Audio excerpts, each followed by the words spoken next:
행복하게 일하고 싶으신가요? 행일사와 함께하면 그 길이 보입니다. 안녕하세요. 행일사 리포터 강나연입니다. 구독자 여러분 반갑습니다. 대한민국 소방안전 분야 최고건이자 김염래 박사님을 모셨습니다. 소방안전 분야에서 오랫동안 소방을 함께한 아주 행복한 소방인 김염래입니다. 현재 소방 관련 자격증 수가 굉장히 많잖아요. 박사님도 다양한 자격증을 가지고 계시죠? 네, 사실은 이제 우리가 공대다 보니까 이 소방 관련뿐만 아니라 또 기계 관련 자격증, 예를 들어서 컴퓨터 응용 설계라든지 또 안전관리 이런 자격증들을 이제 대학 때 취득을 했었고요. 그 이후에 제가 이제 교수 생활을 하면서 건축 설비 안전 기계 분야에 특급 기술자 자격증 또 고급 기술자 자격증도 취득을 하게 됐습니다. 네, 그렇다면 가장 처음 취득한 자격증은 언제, 어떤 계기로 취득하셨을까요? 좀 전에 말씀드렸지만, 제가 공과대학이다 보니, 그래서 아마 소방설비 자격증이 가장 먼저 취득을 한 것 같아요. 그 다음에 산업안전, 그 다음에 컴퓨터 응용 설계를 대학 때, 그때 취득을 했었고, 그 당시에는 사실은 자격증 자체가 이해가 안 되는 자격증도 많이 있는데, 그냥 학생이니까 응시해서 아마 자격증을 그때 취득을 했던 것 같아요. 앞서 언급해 주셨지만 소방설비기사 온라인 강의를 하고 계시잖아요. 소방설비기사 시험이 다른 기사 시험과 차별점이 있다면 어떤 게 있을까요? 이 소방 관련 자격에서는 우리가 소방은 사실 국민의 생명과 재산을 보호하는 그러한 자격증이에요.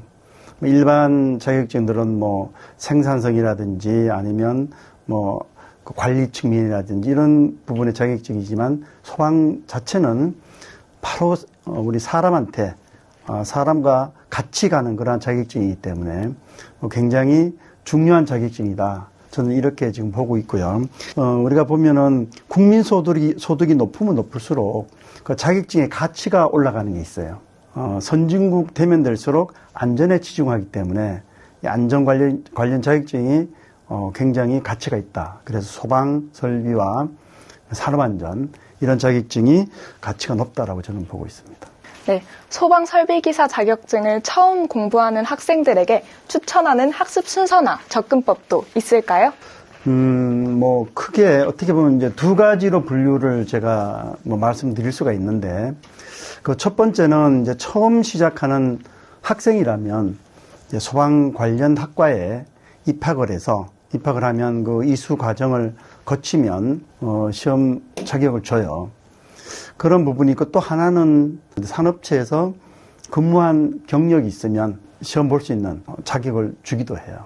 우리가 일반적으로 보면 학교에 와서 이렇게 공부를 해서 자격을 취득하는 경우가 어떻게 보면은 가장 신선한 이 분야에 대해서 집중도 있게 그렇게 공부할 수 있는 부분이 될 것이고, 아무래도 산업체에 근무하는 그런 경력으로 봐서는 이 분야가 좋을 것이다 라고 해서 자격을 취득하는 그런 크게 두 분류로 나눌 수가 있겠어요.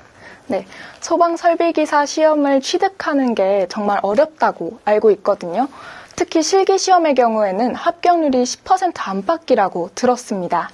합격과 불합격을 가르는 가장 큰 요인은 무엇일까요? 물론 체계적인 학습이 저는 좋다고 봐요. 처음부터 소방 관련 이론도 학문을 하고 하는 것이 좋은데, 어떻게 보면은 우리가 모든 이 안전 관련 시험은 그 기준이 있어요.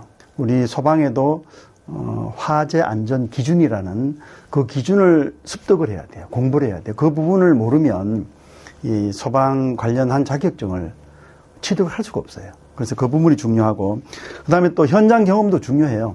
설계라든지 시공 관련해서도 현장에서 이루어지거든요. 그런 부분들도 사실은 경험이 있어야지 소방 관련 자격증을 취득할 수 있지 않나 이렇게 좀 생각이 들어요. 네, 특히 실기시험의 경우에는 실무 경험이 중요한 걸로 알고 있습니다. 그런데 수험생들 중에 실무 경험이 부족한 학생들도 있잖아요.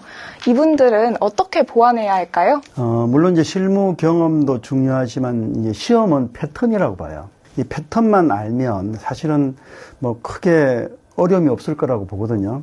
현장 실무도 중요하고 뭐 이론적인 것도 중요한데, 물론 이제 학생들이 아니면 현장에 있는 사람들이 공부를 할 때 교수자, 가르치는 사람의 의도에 잘 따라만 준다면 제가 볼 때는 뭐 크게 걱정은 안 할 것도 같아요. 그래서 어떻게 보면은 뭐 체계적으로 이렇게 해야 되는 그러한 것들이 교수자에 의해서 이루어지기 때문에 그 부분만 잘 따라주면 큰 걱정은 없을 것 같아요. 네, 박사님은 소방 설비기사 자격증을 취득하셨잖아요. 그러면 현재 고군분투 중인 수험생들에게 공부 팁이나 좀 그런 것들을 알려주실 수 있으실까요? 그거 비밀인데요. 알려주세요. 물론 공부를 한 사람은 다 알고 있을 거예요. 그 집중력이거든요. 사실은 뭐 10시간을 딴 생각을 해서 공부를 하는 것과 1시간을 집중적으로 하는 것이 어느 것이 더 효율성이 있냐 하면 집중력이거든요. 저는 그것을 가장 이제 추천해 주고 싶고, 또 한 가지가 있다면 이제 어차피 이것은 이제 자격 시험이라 준비하는 사람들이 공부하는 방법, 이걸 제가 한 가지만 팁을 좀 드리면, 뭐 수험서는 어느 수험서를 해도 상관없어요. 그렇지만 그 수험서를 공부하는 방법이 있거든요.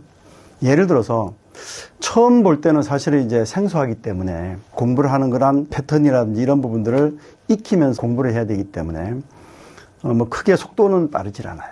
그런데 처음 볼 때 자기가 알고 있는 그러한 문제들은 표시를 해놔야 돼요.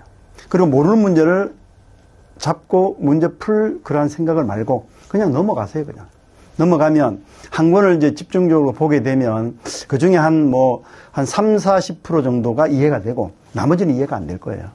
그 다음에 두 번째 돌아와서 첫 번째 했던 문제는 알고 있기 때문에 그 문제는 빼고, 그 다음에 몰랐던 문제를 이해를 하면서 또 체크를 해 나가는 거예요. 그것을 한 5번 정도 정독하면 제가 볼 때는 글쎄 한 8, 90% 정도는 수험서를 충분히 이해할 수 있을 거라, 이러한 걸 팁을 제가 좀 드리고 싶어요. 뭔가 말로만 듣다 보니까 박사님은 탄탄대로의 길만 걸어오셨을 것 같은데요. 혹시 박사님도 실패한 경험이 있으실까요? 글쎄, 뭐 탄탄대로는 아니고요. 제가 뭐 학사, 석사, 박사 할 때는 지금과 같이 뭐 온라인 강의도 없었고, 그리고 또 뭐 일타 강사라 그러나요? 뭐 없었고, 또 학원도 별로 없었어요.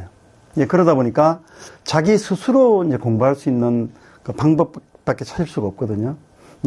그래서 그동안 이렇게 지나온 시간을 보면, 가장 쉬웠던 것이 공부가 아니었나, 그런 생각이 좀 들어요. 그래서 뭐 제 자랑은 뭐 아닌데, 어떻든 간에 그러한 부분들이 이 자리에까지 올 때까지 뭐 큰 어려움은 없지 않았나, 이런 생각이 좀 듭니다.